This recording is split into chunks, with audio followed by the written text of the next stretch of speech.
Good evening, everyone. I'm Councillor Ian Barnes. I'm Deputy Leader of the Council and Chair of our Climate Change Task Force.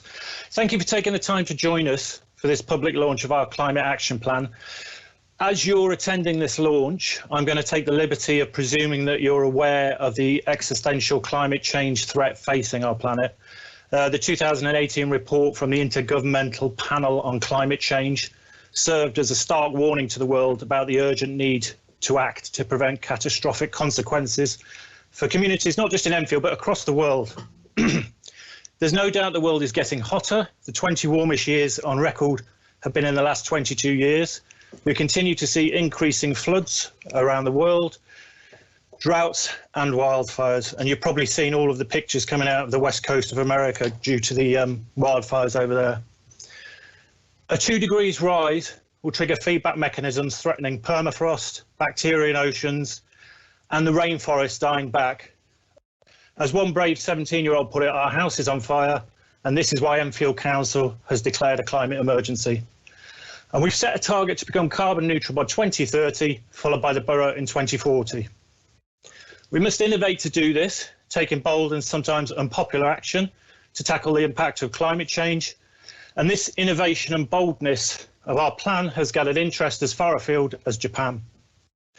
Whilst the focus in this initial plan is to reduce the council's own emissions, additional emphasis is given to borough-wide activities such as transport, housing and green spaces, and we have a new ambition for a carbon neutral borough by 2040. Tonight we're going to give you a brief overview of the plan, followed by a question and answer session. We already had questions sent in via email, but there's a box at the side of your screen where you should be able to send in any questions, observations and ideas. Next slide, please. Joining me tonight is Ian Davis, the Chief Executive of Enfield Council, and also Sarah Carey, the Executive Director of the Police Department. So let's kick off with the overview. All these slides will be available on our website, where you can also download the full Climate Action Plan. Next slide, please.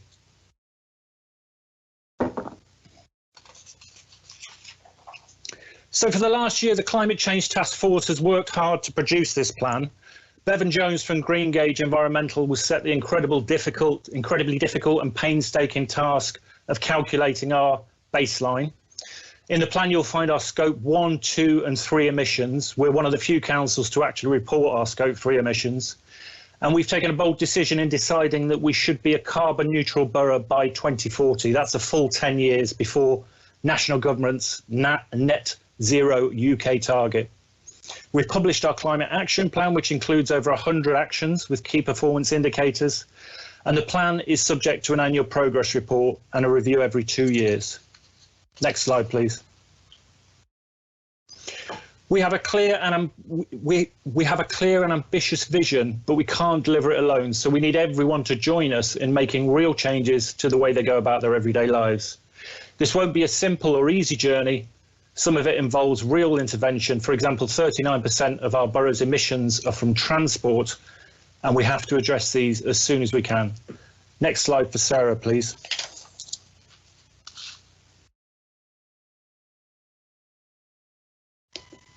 Thanks, Councillor Barnes. I'll now talk you through some of the detail behind the vision that has influenced the creation of our action plan. Our baseline emissions for 2018 and 2019, that's the years that we've got the good numbers for, are 22,000 tonnes of carbon dioxide equivalent. That's what CO2e means. And that's the direct emissions that we have control of. In carbon accounting, these are called scope 1 and scope 2 emissions. And you can see from the pie chart on the right that our direct emissions are primarily from electricity and gas and the diesel or petrol in our fleet that helps run the borough. Our indirect emissions, and these are activities that we do not directly control, but things that we might buy or otherwise influence, known as scope 3 emissions, are about 100,000 tonnes. For context, Greggs, which has a bakery in Enfield, their UK corporate carbon footprint for scope 1 and scope 2 is about 100,000 tonnes. So, across the whole borough, the emissions as calculated by the UK government are almost 1 million tonnes. And again, they're looking at scope 1 and 2 there. So it's domestic emissions arising from homes, emissions arising from industry and businesses, and transport emissions as well. So that's some of the context in terms of why we focused on the different aspects of the Climate Action Plan going forward. But I'll now talk you through some of our key commitments and our vision details. Next slide, thanks. So for Council's own operations, by 2030, all of our operations will be supplied by renewable energy. We will emit the lowest amount of carbon possible through capital investment and training our staff, and will transparently offset remaining carbon emissions where needed. In the decisions that we make, we will ensure that the lowest amount of carbon is emitted. And we think that by the actions we propose in our action plan, we'll be able to reduce our corporate emissions by 75% before 2030, and we suggested around 2028.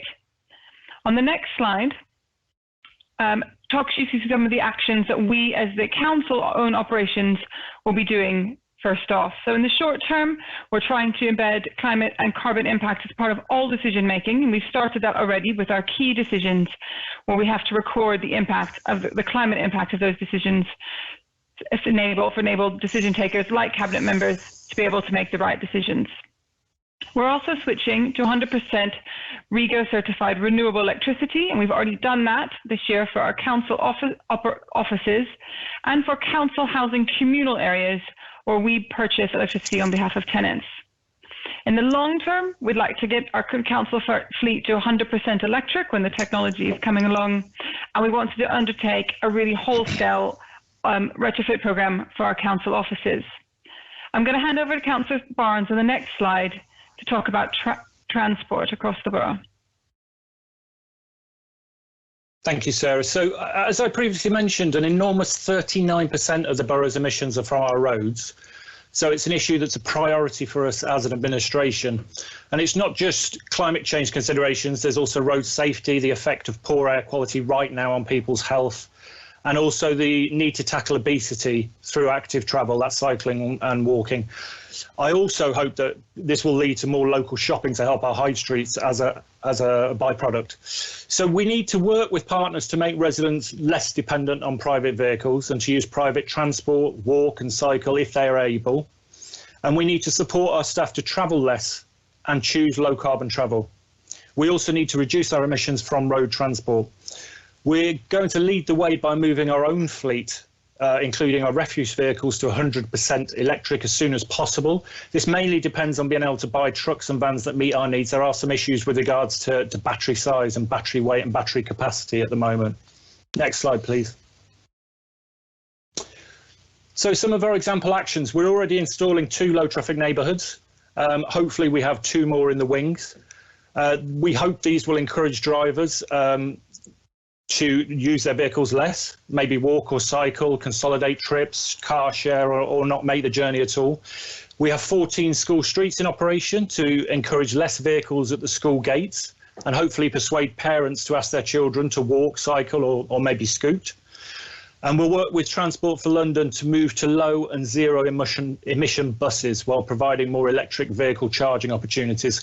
We're aiming for around 250 electric vehicle sockets being available for the public by 2025, and we're currently looking into a trial of lamppost charging, which we hope to move forward. In the longer term, we need to increase capacity on public transport and make it accessible for more people. Early opportunities include a new bus route from Northern Enfield to North Middlesex University Hospital, which will serve an area of the borough currently without good access to public transport, as well as new tracks to allow more trains at Meridian Water Station. Next slide for Sarah, please.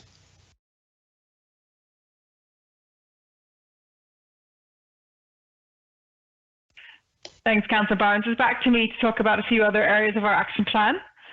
So on buildings, by 2040, all buildings in Enfield will be able to achieve carbon neutrality through a combination of different measures connecting to the energetic heat network, reduction in on-site energy use, renewables, and commitment to good offsetting standards. They'll also be resilient to the effects of a changing climate. And when we talk about our buildings and our vision for them, we mean not only new buildings being built in the borough, our own council buildings, but also how residents and businesses can improve the standards of existing buildings. Next slide, please. Yep. So some of the example actions that are set out in our action plan to support this vision around buildings are to use planning and building regulations to drive really good energy performance of new buildings. We also want to support the retrofit of homes across the borough, particularly if the government, like it has recently, has announced big programs to encourage people to retrofit. We want to be able to support people to do that.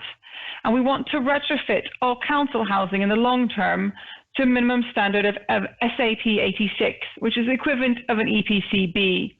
And a lot of our council housing was built in the 70s and early 80s and doesn't always have the best energy insulation or other energy standards. So this is quite a challenge for us, and we're going to need government support to make it work, but we think it's really important. The next slide. On waste, by 2040, we want all people who live or work in the borough and those visiting to have reduced the amount of waste they produce, with no waste ending up in landfill and waste really being used as a resource. On the next slide, we talk about some of the actions, just example actions that are further detailed in the action plan. And we've already set ourselves on the path to increase curbside recycling to at least 49%. We'll get there to 50, but we're definitely going to get 49. We want to work with schools around recycling and decreasing waste. And then in the long term, as government support changes and as different things are brought in across the country, we're aiming for recycling rates of 75%. Next slide.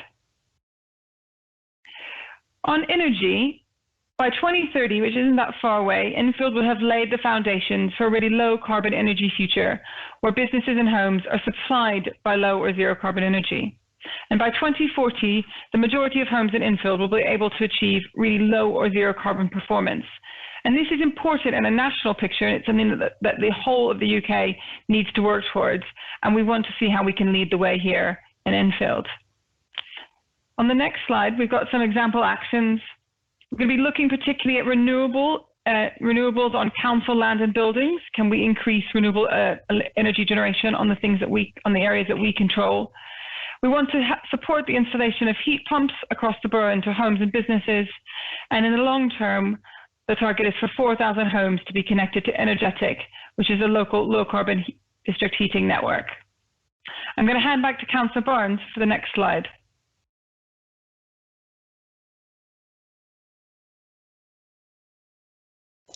The mute button got me.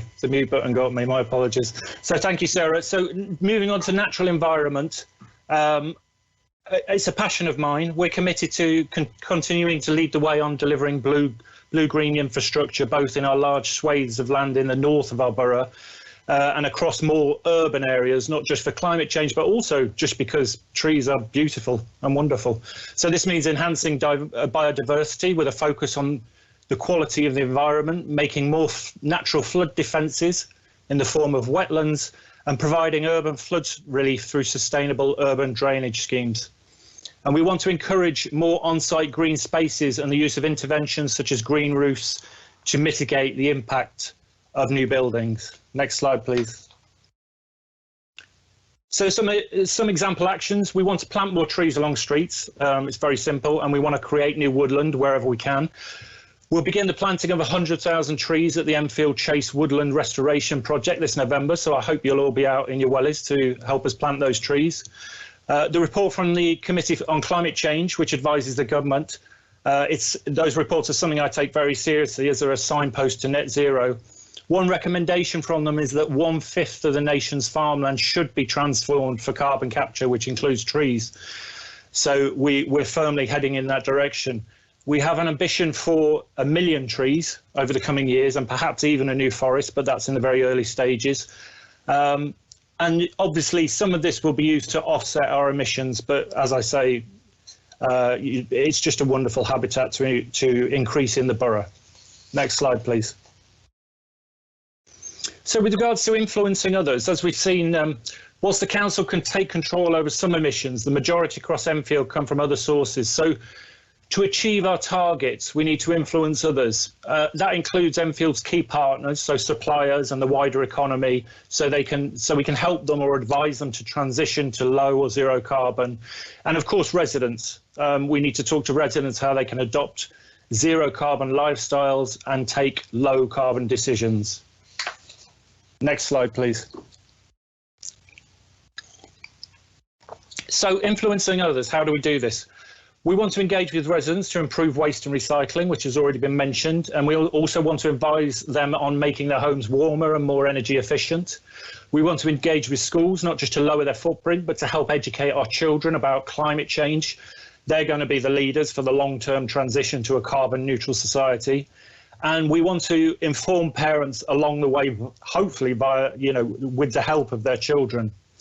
We want to engage with our own suppliers and small businesses to reduce their carbon emissions and meet the growing demand for sustainable products and services. And finally, and perhaps most importantly, given the huge cuts to council finances over the last decade from successive governments, we'll need to influence and lobby central and regional government to make good on their commitments to net zero so they can provide funds for us to actually achieve our goals as well. So next slide for Sarah, please. Thanks, Councillor Barnes. This is just a couple of points to talk about how we're going to finance the Climate Action Plan and also then how we're going to monitor our progress. So financing the Action Plan on climate change is a hugely challenging agenda, as Councillor Barnes has said, given the budgetary pressures on local government. And we will need support from the Mayor of London, government and other sources of funding to deliver our own projects and to encourage others to do the same. We will be looking at how we can best use our existing budgets, and of course, taking action on some areas of climate change is going to save us money. So there are good things that we can do, of course. But we also want to be really proactive around accessing existing grants and low-cost funding schemes. And we're going to continue to lobby government for more funding to support a transition to more low carbon buildings in particular. It's something that we can control and would like government support on. On the next slide.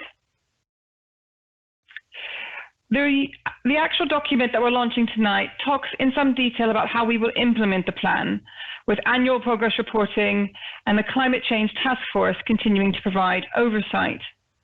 We've also got senior directors, like myself, leading the implementation of the plan across the council, and we're taking a climate and all policies approach. So we have to, as part of every decision, stop and think about the climate impact and calculate it where we can. We've been pulling together a team to support delivery and proactively engage with us and our key stakeholders and our suppliers. They're a really important part of this as well. And also, we're developing a communications plan, particularly with schools, to engage the next generation of Enfield residents and how they can take action on climate change. And we're going to continue to deliver neighbourhood and public realm natural environment projects. I think that's the last bit from me on this, and I'll hand back to Councillor Barnes for the final wrap-up and summary. Thank you, Sarah. So just to summarise that presentation, really, and like I say, you can download the entire plan from our website. It's, as it says on the screen, it's ambitious. It sets challenging targets, including a carbon neutral borough 10 years before the government's UK net zero target. It's achievable. Despite its challenge, we're clear that this plan is realistic, but we do need funding opportunities from central government and local and the London Mayor as well, perhaps. It's extensive. Our plan covers everything the council does and prioritises areas for everything else. It's measurable. We have targets. They're very clear targets, and they'll monitor our performance and drive us forward. And it's overarching. I think one thing we need to be clear about is that this plan doesn't set policy for issues like planning. However, it does provide a framework for delivering climate action across the council, as well as for engaging and influencing others to join us so we can all do this together. So that's the summary of our plan. Like I say, you can download it online. We're now going to have a panel discussion. We have received many emails with questions, and as I've said, I'm hoping that you're inputting ideas, questions, observations into the box that should be at the side of your screen. Our officers behind the scenes tonight are Harriet Potemkin and Dominic Millen. So, Harriet, could you let us know what the first question is, please? Thank you, Councillor Barnes. Yes, we've had lots of comments coming through on the feed, and also thank you for people who submitted questions before as well. We've got just over half an hour, so hopefully we should be able to get through lots of these. Lots of the comments coming through have been about how ambitious the plan is and how supportive people are of the vision and the scale of the ambition, which is really great to see. And we've had lots of questions. So the first one, people are asking how much of a priority is this for the council, and how will we be making it part of the day-to-day running of the council? Okay, well, an excellent question to begin with. I think I'll just briefly speak from a political point of view. I think it's demonstrated by the fact that the deputy leader, myself, I am chair of the Climate Change Task Force, which goes to show, you know, politically that we take this very, very seriously. I think also the fact that Sarah, who's one of the most senior officers within the council, has been assigned to this as well, I think is a demonstration of our seriousness with regards to this topic. I think also, you know, it's my job as well to impress on cabinet members, you know, to look at their portfolios, make sure climate change is instilled in all of the decisions they make. I'll hand over to Ian Davis, the Chief Executive, if I may, just to add a few more comments to that. Well, thank you, Councillor Barnes. You're absolutely right. You've instilled in us that you expect this to be one of the council's top priorities, and it is one of the council's top priorities. For a number of years, the council has worked on sustainability issues, and we'd already committed to reducing air carbon impact through what was called the Sustainable Enfield plan. And the team that actually introduced that was the recipient of a national award about 4 years ago. And that award was given because of the innovative work, the cutting edge work that the council had already started around climate change and improving sustainability. So COVID-19 has wiped most things off the headlines in the last sort of 6 months. But there's an interesting graphic stroke, almost cartoon that I've seen going around, where there's a picture of a person on a beach and there's 3 giant waves coming towards them. And the first giant wave is COVID-19. The first giant wave is dwarfed, however, by the second wave, which is entitled the recession. But both waves are entirely dwarfed by the third wave, which is climate change. And I think that's a really good graphic illustration of the challenge that still remains for us to face. And we haven't forgotten as an organisation that climate change is still there. It may not be dominating the headlines quite the way it was in February, but it will be back soon. So the climate change, the climate emergency declaration that was made by Cabinet, this new climate action plan, and the explicit references and commitments within a council plan around climate action should show the level of priority that we're giving this. And we're only going to achieve our ambitions, and we're only going to achieve the targets that we set out in the plan by making this part of the day-to-day running of the council. You'll see in the climate action plan that includes things that will require us to change the way we work on a day-to-day basis. And we've already started doing that. So we have to consider the carbon impact of decisions we make.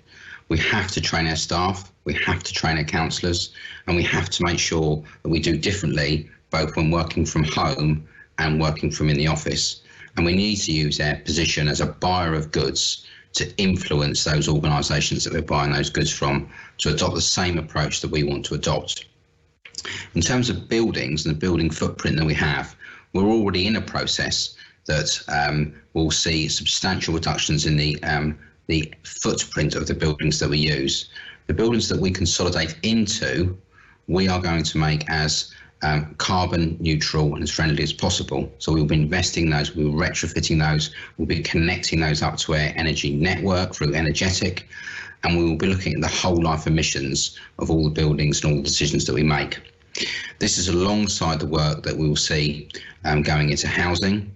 The team that I mentioned previously that got a national award, part of the reason they got a national award was for one of the ground source heat pumps they put into a high-rise block in the eastern part of the borough, which not only substantially reduced the amount of carbon used, but it also reduced substantially the fuel bills of the residents living in those blocks. So it was a double win.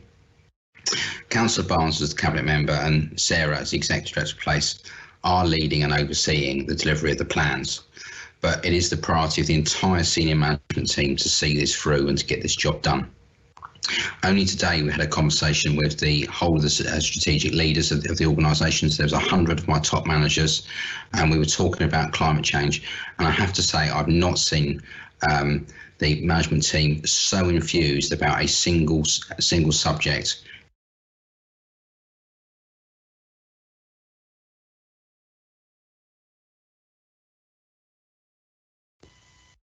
Oh, we see. I think we've lost connection to the Chief Executive there. Yep, apologies for that. Sorry, we seem to have lost connection there. Sarah, is there anything you'd like to add to that? I think Ian summed it up quite well. Yeah, thanks, Councillor Barnes. He did sum it up very well, and he was talking about our senior leadership meeting today, and he was talking about how enthused everyone on that call was. And actually, I took a lot away from that as well. People had lots of detailed questions. They were concerned about exactly how they could do their bit.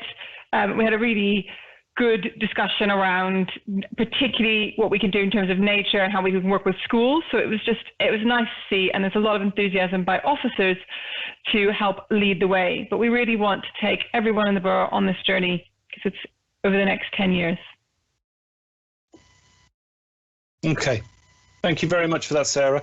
I think that cartoon that Ian referenced as well that's doing the rounds is quite scary with regards to the three waves. So, you know, I hope people have taken that on board. Harriet, could we have the second question, please? Yeah, sure. So we've had some questions around how we're going to make sure we future-proof the plan, how we make sure that we continue to deliver it over this time period, and questions around how we're going to monitor emissions and actually measure our success.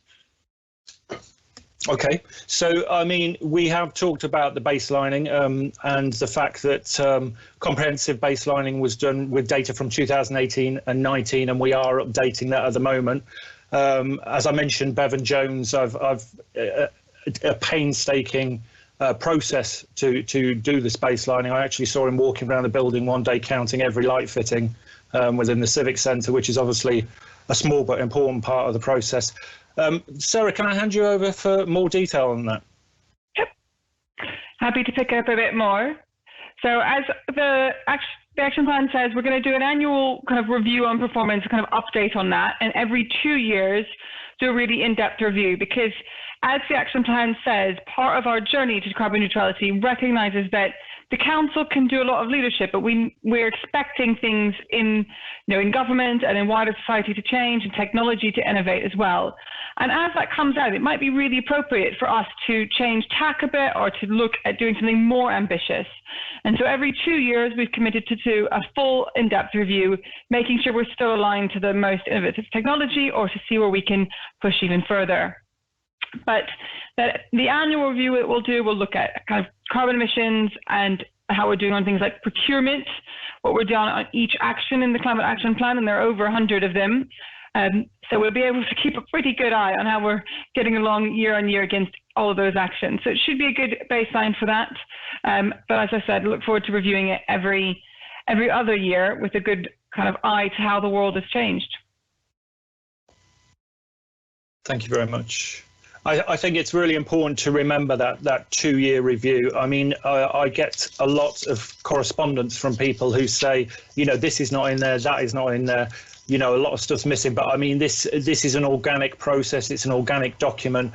We want residents and climate groups to help us inform the next iteration of the document in a couple of years' time. So that's why we're so keen for feedback to make this document evolve as we go through the years. So Harriet, could I have the next question, please? Sure, yeah. Somebody is asking a bit more detail about what we're doing to reduce the amount of waste being produced, as well as how we're increasing recycling rates. So waste is a big subject. We have committed to increasing waste and recycling, I beg your pardon. And for me, I'm looking forward to the schools climate, the school summit, so that we can, I think there's a definite need to instill in children all of the stuff that can be recycled, so they can say to their parents, you know, does that need to go in the black bin? Could it go into the recycling bin? So for me, that communications is absolutely key, and that's what we need to push even harder going through the next year or two. Would you like to add anything to that, Sarah? Only that some of the things that we talk about in our climate action plan in detail are about how we need to reduce waste by increasing recycling, but also we as a council need to change a few things to be able to help with that. So we talk about a good information campaign. The recent binging sort of collection timing changes also will help with recycling. But one of the things we need to do is look at how we can make it easier for people living in flats to increase their recycling rates. And that's something that we're going to get started on very soon. I think it's also worth bearing in mind that, you know, the central government could turn the corner very quickly on this with, I've been reading about the Green Dot scheme in Germany, the deposit return scheme, which I don't know what's happened with that. The government did hold a consultation, but, you know, something like a deposit return scheme for plastic bottles, for glass, for tins, for cans, would immediately turn a corner with regards to recycling, and also would help, no doubt, with regards to fly tipping and the issues that surround that. So we hope that at some point in the near future, the government will get more serious about climate change, get more serious about recycling, and we'll see, you know, a form of a Green Dot scheme, and we'll actually see the deposit return scheme come to fruition.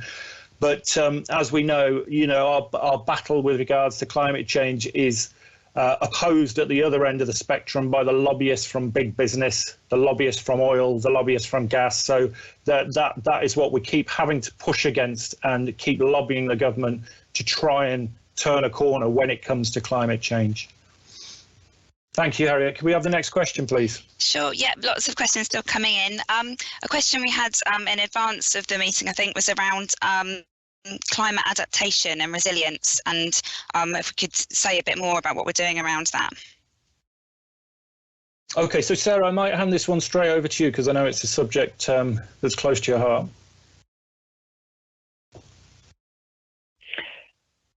Well, it is. And actually, there's one of the questions that came into the live Q&A chat is quite related to this. It was asking about what we're doing on offsetting. So the Climate Action Plan is immediately focused on what we can do to reduce our emissions, both with us and emissions across the borough. And that's the first thing we need to do. But of course, we need to adapt and be more resilient. And we need to be able to have a borough that provides more protection than we do now against flooding, and also helps to mitigate overheating. And a really important way of doing both of those is to invest in green infrastructure like rain gardens or wetlands, more trees. And those are things that Enfield has got a great reputation for. But it's also things that, as part of our offsetting, we're committing basically to do more of. So we will use our offsetting strategy as described in the action plan, is to invest in the natural landscape of the borough, but also to invest in renewables. So we're trying to use that offsetting strategy to accentuate or add to existing and ongoing programs of tree planting and wetlands, and Councillor Barnes mentioned some of those earlier. And then Ian has also been really involved, Ian Davis, the Chief Executive, over the past sort of 5 to 8 years in a lot of the environmental adaptation and resilience programs in Enfield. So he might want to be able to talk about one or two of them.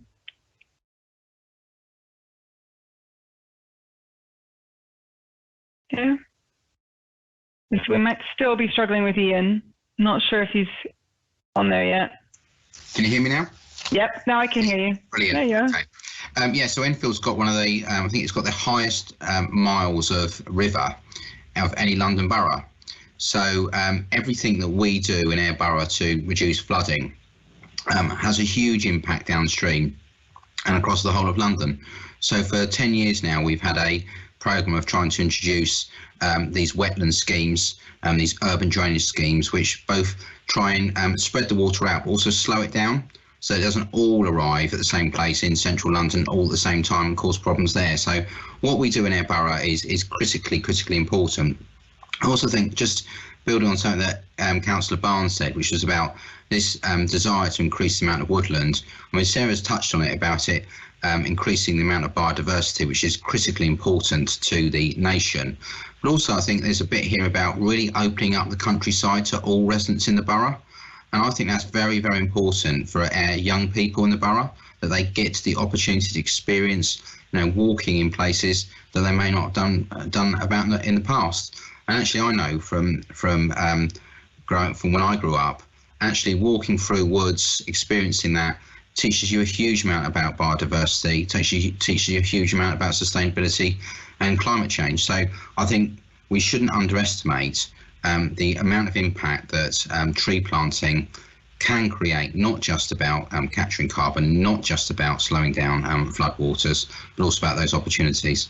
And then it's been a real pleasure working with Sarah around Meridian Water, because some of the stuff that we're doing there and the adaptation work that Sarah's doing is absolutely incredible. And what's been really interesting over the last few years is how the housing, the building standards have changed so much just in the last few years, and the standards are improving so much now that actually we're getting to a point where we'll be able to build houses, build units that actually have got such a high level of insulation that the energy use is really, really minimal. And just because of the way that industry moves forward, actually we can now afford to do stuff that we couldn't have done 5 years ago, and in another 5 years' time we'll be able to make another step forward. So that's great for Meridian Water.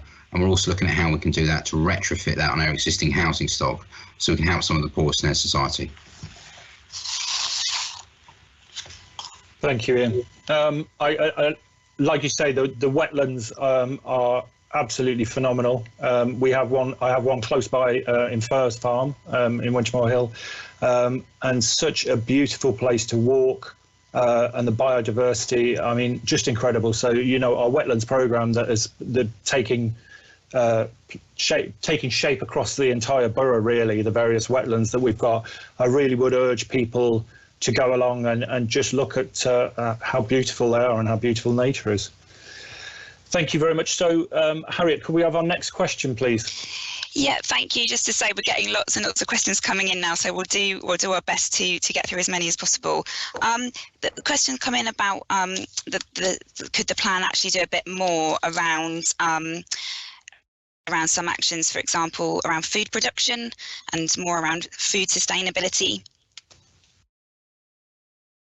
Okay, so I mean, I think obviously things change, and I think we just need to bear in mind at this point in time that, science and technology are, we can't even imagine where science is going in 2 years, 5 years, let alone 10 years. So I think, again, I'm going to go back to that point that the plan is under constant review. And it will keep evolving. And I think, our priorities will change within it. So, Sarah, can I hand over to you? Or actually, Ian, would you like to comment on that one about the food production? Yeah, I can pick some elements of that, and Sarah can add in if I miss anything. I think you've already mentioned, haven't you, that as a local authority, we're extremely challenged in terms of the amount of the way that we are financed, and 10 years of austerity have meant we have to be very, very careful about where we invest money going forward. So having that in mind, we've selected the projects that we think will give us the greatest impact for the time investment and the financial investment that we're going to put into them. Sarah's already said that there are a number of opportunities for funding arrangements that are both regional and national, and we'll be tapping into those to try and improve the amount of money that comes in through the door, and we'll be using every trick we can to try and access funds that are available and possible. I mean, we are going to review the climate change plan, I think, every 2 years, so there will be plenty of opportunity to look at what changes and what we can do differently. As I mentioned earlier about Meridian Water, technology moves on so fast. So what's not available at the moment and what's not cost effective at the moment may well be so in 2 years' time. Another good example of that would be LED lights. A few years ago, LED lights were very expensive. Not many people put them in their homes, but actually the price came down substantially. The financial benefit improved, and many more people now have them fitted in their homes, and we've seen a huge reduction in electricity across the nation as a result of that. So it's those types of things that we're doing. We've been monitoring it closely, and of course we're really keen to understand from the community, from others, from other experts about, are there things we've missed, are there things we need to reconsider, and we will, through your board, Councillor Barnes, be looking at those and making judgments about what we can move into the programme. Yeah, I mean, it's interesting you talk about funding there. We have seen the government introduce, certain funds, but as far as I'm concerned, they're nowhere near enough. They've introduced a pilot scheme with regards to council homes and council housing. I think Sarah will correct me if I'm wrong, but I think there's enough there to fund 2,500 houses across the entire country. And Enfield itself has 10,000 houses. So, it's a very small amount of funding, and I think the government they get their. I read the reports from the Committee on Climate Change, which is the government's statutory advisor, and they are quite scathing. They say that it's another wasted year. The government needs to pick up pace on this, and I know we've had the pandemic, and so that has introduced certain complications, certain financial complications for the government, but I still think that that the time is right now that for a green recovery, more money put into climate change as per the recommendations on the cabinet, the Committee for Climate Change. Sarah, can I ask you to pick up that specific point on food production that was asked there?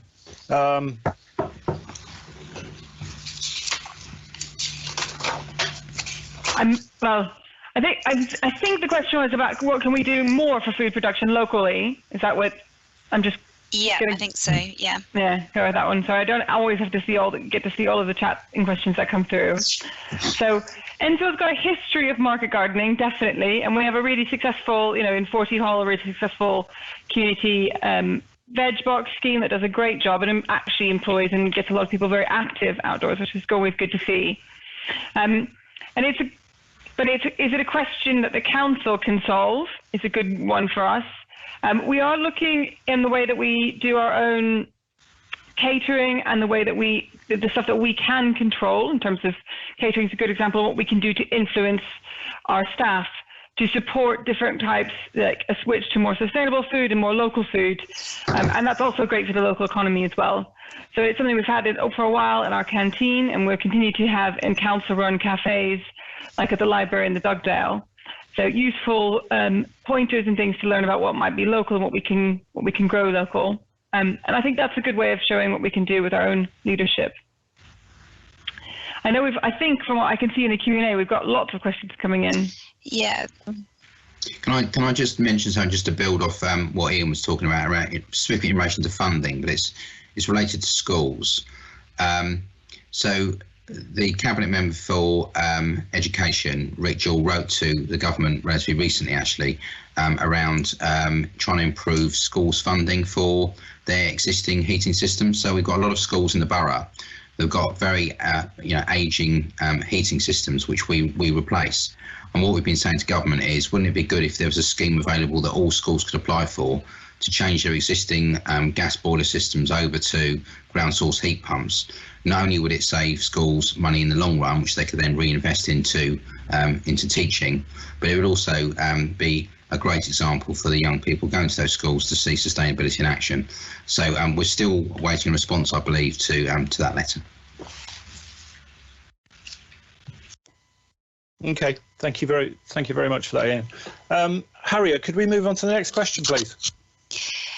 Yeah, so just following on from, there were a few questions around schools, which I think we've covered, and I know I think there was a reference to School Summit earlier, and someone asked a bit more about that. I think we've had some questions around transport, obviously picking up from what we've been saying around a lot of our emissions coming from transport, and people asking questions around how we're engaging with people and trying to change behaviours really around decreasing car use. Okay, so just to finish off on the school summit, because I am, like I said, I am very excited about it. I think, it's an excellent opportunity for us. Just to say that we have a brilliant young mayor this year, a brilliant young deputy mayor, as we did last year. Very keen. So, I'm hopeful that the deputy mayor, the young deputy mayor, and the young mayor will, guide us really with regards to, what we should be doing in schools, how we should be talking to these children, innovative ways of doing it that, the young people will respond to the young people as opposed to the older people going in and telling what the younger people will do. So I am very excited about that, and I'm hoping as well that head teachers and school staff will get fully involved with that. So just picking up your point on transport, I mentioned it in the overview that transport is a huge part of our borough's emissions, 39%, which is enormous. So I talked about the low traffic neighbourhoods, which we are installing. They are controversial, there's no doubt about that, but what we are trying to do is for the right reason. We're trying to encourage people out of their cars and to take part in active travel if they can, to bring those emissions down bit by bit, so that we can significantly reduce them. The school streets as well that we've introduced, we've got 14 of them now. We've got 12 temporary ones at the moment that have been funded by the London Mayor. We've got 2 permanent ones, and we're hoping that we can, with the temporary ones at the moment, the 12 temporary ones, we'd like to have a consultation to see what the local residents think, to see whether we can make those permanent as well, because I've been having an awful lot of feedback about school streets, and they are extremely popular with parents, and I think that it would be wonderful to expand that programme. I mean, I would love to do every school in the borough, but unfortunately there are logistical problems with some of the roads that some of the schools sit on. If they sit on a main road or such like that, it will cause us. Unfortunately, it won't be possible. I mean, we can try, but we can look into it. Sarah, is there anything you would like to add to that about with regards to transport across the borough? I think you've covered most of it. I do think you covered most of it, Councillor Barnes. It is a key part of emissions across Enfield. Then we can do our bit with council staff and then by providing the infrastructure for people, but it does need a behaviour change over time as well from residents. So it's on all fronts, I think, for transport. Okay, thank you very much, Sarah. So, Harriet, can I ask you for another question, please? Yep, we've got about 10 minutes before the end, so we've probably got time for a couple more questions. So there's one question around if we could say more about, in connection to the waste and recycling, around the incinerator, and then hopefully to allow enough time to then discuss about engagement, because we've got a lot of comments coming in about what we're doing around engaging with local people, with businesses, with schools, and people saying what can sort of concerned residents do, what is our ask of residents, and also questions around how we're supporting kind of voluntary groups. Okay. So I suppose it's 2 questions: incinerator and then engagement. Okay. All right. So, I mean, the energy recovery facility is a hot topic. We hear about it from a lot of climate groups. I mean, I have to say again that the energy recovery facility is under the jurisdiction of the North London Waste Authority. It's a separate statutory authority. So, but there are a few things that I will say, even though it is a separate authority. I mean, the first thing I'd say is that as an administration, we will never agree to sending more waste to landfill. I mean, that will just not happen. We know the dangers of landfill. We know that methane is given off from landfill, 30 times more potent than many greenhouse gases. And I think also, landfill is just kicking the problem down the road. So, that's something as an administration we will never agree to. I think we have to remember that the energy recovery facility will provide heat for homes via the energetic network, which the chief executive talked about. As a council, what we have to do is increase our recycling. That's what we have to do. And as we've talked about, we need comms, we need discussions, we need to get into schools. And I've also mentioned the Green Dot scheme. The government could easily increase recycling in a heartbeat, along with the deposit return scheme. And I think just connected to, I mean, I talked about transport for tonight. I've talked about transport tonight. I mean, if I read some of the figures out, the energy recovery facility compared to transport, I mean, if we talk about the whole of London, 29% of London's emissions are from our roads. Again, a huge figure, whereas the new facility will be just 0.7% of London's emissions. And when it comes to nitrogen dioxides, our roads are 4 times the emissions of nitrogen dioxides and 16 times the PM10 particulate emissions. So you can see that if we want to make a massive difference to this borough, transport is what we need to concentrate on, and we really need to encourage people, as I've said, I think many times already tonight, out of those cars, onto foot, onto cycle. Harriet, what was the next question? Hi, sorry, yeah, I grouped quite a lot together because we've had a lot of comments from people saying how are we, and I think we've covered some of it already around engaging with schools, but there's been some other comments and questions around engaging with businesses and more generally how we'll engage with local people and what local residents themselves can do. So one comment about, as a concerned resident around climate change, what would we say we're kind of ask of residents is? Okay, so shall I hand businesses over to Sarah or Ian? Would one of you like to take that question? Yep. I mean, one of the important ways we can work to engage with businesses is through our procurement, as well as the way that we engage with some businesses, as we've engaged with a lot more businesses recently over the past couple of months, as we've been handing out millions of government support to local businesses through various different grant and rates relief schemes.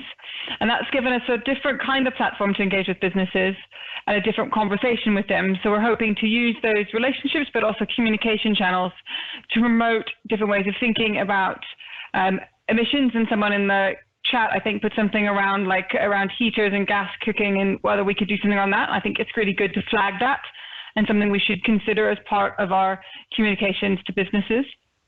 But of course, we as a council also buy quite a lot of products locally and have good, are investing locally to build new homes and new schools and buildings and infrastructure. And how we procure and how we work with local businesses to procure and what we buy through them can have a really big impact on climate change. And that's something that we've already started through our various procurement boards in the council to improve our sustainable procurement practices, because it's not just how the buildings are designed in terms of energy use, whether they're good and insulated, but it's about where the bricks come from and where that cement comes from and how far it's traveled to get there. And those are all things that we can drive through our own procurement and the investment that we make in Enfield. So there's a couple of different ways that we can engage with businesses, but it's definitely part of our climate action plan strategy.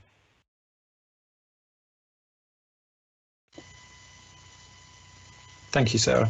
Thanks. So I think the other part of that question was engaging with residents, or what can residents do? There's a multitude of things, really. I mean, like we said, the recycling. If you can talk to your neighbours, talk to people at the school gate, wherever it may be, just preaching that recycling as much as you can. Insulation for your homes, taking advantage of the government schemes that come up and the schemes from the mayor and such like. And then there's things like, for example, a low carbon. I've had over the last couple of weeks, there's been a quite an interesting debate concerning meat, and that has been kicked off across the borough by our strategy. So I've been explaining in several scrutiny panels why the Committee on Climate Change has suggested that we need to reduce our red meat, we need to reduce our dairy, and that's because the emissions in the agricultural sector. And what I've been emphasising is in all of the meetings is we're not saying don't eat meat. What we're saying is perhaps have it as a treat, or cut down on your meat. But if you are going to have meat, go to your local high street butcher. Your high street butcher will be an expert on sustainability. He or her will be able to talk to you about the way that the meat has been reared, hopefully grass fed or such like. So if buy British, don't.